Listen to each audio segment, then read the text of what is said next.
అందరికీ ప్రభు పేరట వందనాలండి. దేవుని మహాకృప. ప్రజెంట్ ఇప్పుడు గలిలే సముద్రం దగ్గర ఉన్నాము. అయితే దేవుని కృపను బట్టి ఆ దేవాది దేవుడు ఈ ఇజ్రాయెల్ ప్రాంతంలో మరి దేవుని వాక్యాన్ని అందించే కృపను మా ఇద్దరికి దేవుడు అనుగ్రహించారు. అందును బట్టి దేవునికి నేను కృతజ్ఞతాస్తుతులు చెల్లించుకుంటున్నాను. సో అందరూ గమనించండి, ఇజ్రాయెల్ పరిసర ప్రాంతంలో ఉంటున్న ప్రతి ఒక్కరు గమనించండి. సో జూలై 29 సాయంత్రం 8 నుంచి 10 గంటల వరకు తెలుగు క్రిస్టియన్ బేతెల్ చర్చ్లో మరి ప్రత్యేక ఆరాధనను ఏర్పాటు చేశారు.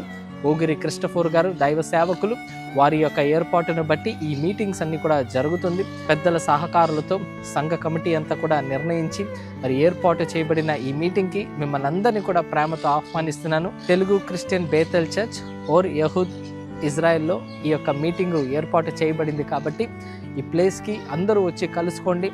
దేవుణ్ణి గొప్పగా మనం అందరం కూడా కలిసి ఆరాధిద్దాం, ఆ దేవుణ్ణి మహిమపరద్దాం. మనమందరం కూడా ఆ దేవుని సంతోషపెట్టే వారంగా మనందరం కూడా ఉందాము. దేవుని కృప, దేవుని ఆశీర్వాదం నిత్యము మీ అందరికీ అనుగ్రహించబడును గాక. ఆమేన్. అందరికీ క్రీస్తు పేరిట వందనాలండి. మీ అందరికీ కూడా ప్రేమపూర్వకంగా ఇజ్రాయెల్ దేశంలో ఉన్న వారందరికీ కూడా ప్రేమపూర్వకంగా ఆహ్వానం తెలియజేస్తున్నాము. ఈ మీటింగ్స్కి అందరూ కూడా ఈ పరిసర ప్రాంతాల్లో ఎవరైతే ఉన్నారో వారందరూ కలుసుకోండి, దైవ దీవెనలు పొందండి. దైవజనులు కూడా మీ కొరకు ప్రత్యేకంగా ప్రార్థనలు చేస్తారు. కాబట్టి అందరూ కూడా ఈ ఆరాధనలో అందరూ కూడా పార్టిసిపేట్ చేసి దేవుని ఆశీర్వాదాలు ముందుగా పొందుకోవాలని కోరుతూ ఇట్లు మీ స్టీఫెన్ బాబ్ మినిస్ట్రీస్ నుంచి ప్రేమతో ఆహ్వానిస్తున్నాం. Thank you all. God bless you all. God bless you all.